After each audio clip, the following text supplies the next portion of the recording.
All right, so here is an optimization problem from the unit 4.7, and it says you have 800 feet of fencing to make a pen for hogs. If you have a river on one side of your property, what is the dimension of the rectangular pen that maximizes the area?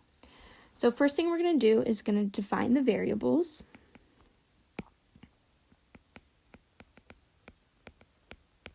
Which we're going to say that L is equal to the length of the pen parallel to the river. Oops. And W is going to be the width of pen perpendicular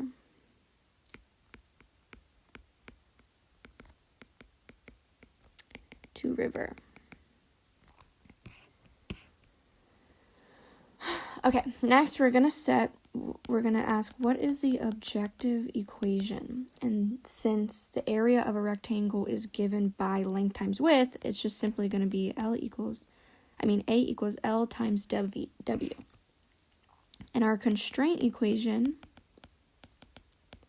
since the total amount of fencing is 800 feet, we use the fencing for the length and two widths. So the constraint equation is going to be L plus 2W equals 800.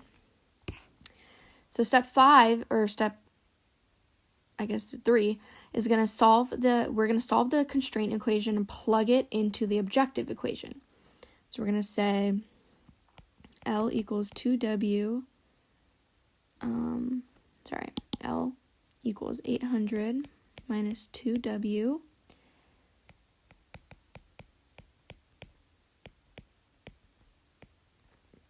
so we're going to substitute the expression for L into the area equation, right? And then we're going to simplify the equation for area. So A is going to equal 800W minus 2W squared. Next, we're going to take the derivative of the objective equation, set it equal to 0, and then solve. And so to find the value of W that maximizes the area, we have to take the derivative of the area equation with respect to W and then set it equal to 0. So that's going to look like this.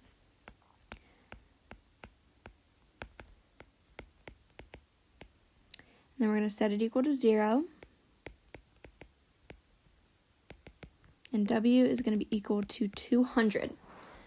Now, one of the last steps is going to be finding the absolute max or min over the domain. So we're going to substitute W, which is equal to 200, back into the constraint equation to find L. So it's going to be L equals 800 minus 2 times 200, which is equal to 400. Yes. So now we have that L is equal to 400 and W is equal to 200. But really quickly, let's just verify that this is the maximum, right? So we're just going to take the second derivative and then of the first derivative, which is just going to be -4. And then since the second derivative is negative, this means that the function is concave down and the critical point at the 200 here corresponds to a maximum. Then, lastly, we're going to find, since we're finding,